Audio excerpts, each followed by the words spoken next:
ሰላም እንደምን አደራችሁ።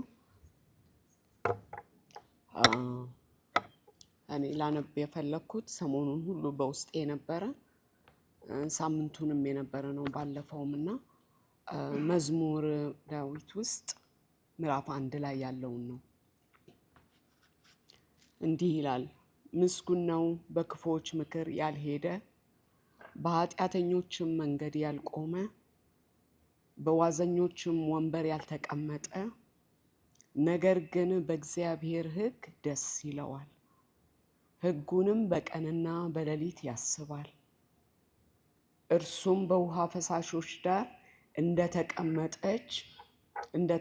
እንደተተከለች ፍሬዋን በየጊዜዋ እንደምትሰጥ ቅጠሏም እንደማይረግፍ ዛፍ ይሆናል።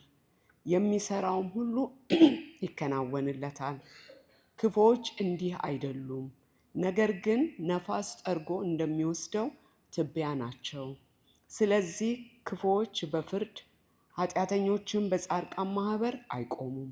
እግዚአብሔር የጻድቃንን መንገድ ያውቃልና የክፉዎች መንገድ ግን ትጠፋለች ይላልና፣ በክፉዎችም ምክር የማይሄድ በኃጢአተኞች መንገድ የማይቆም በፌዘኞች ወንበር የማይቀመጥ ሰው ብፁዕ ነው ይለዋል።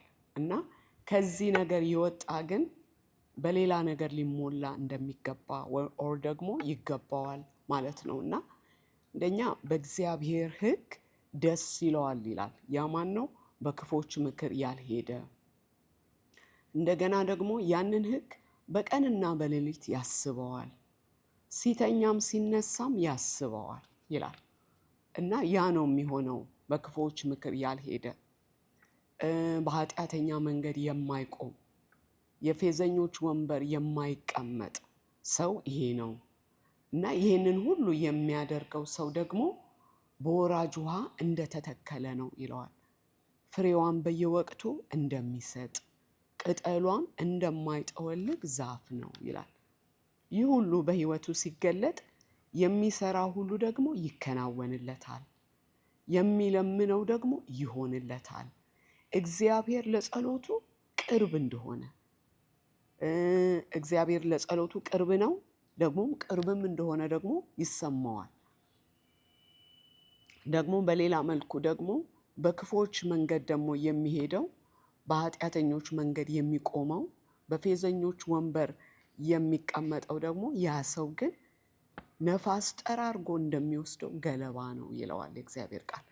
ክፉዎች በፍርድ ፊት ኃጢአተኞችን በጻድቃን ማህበር መቆም አይችሉም።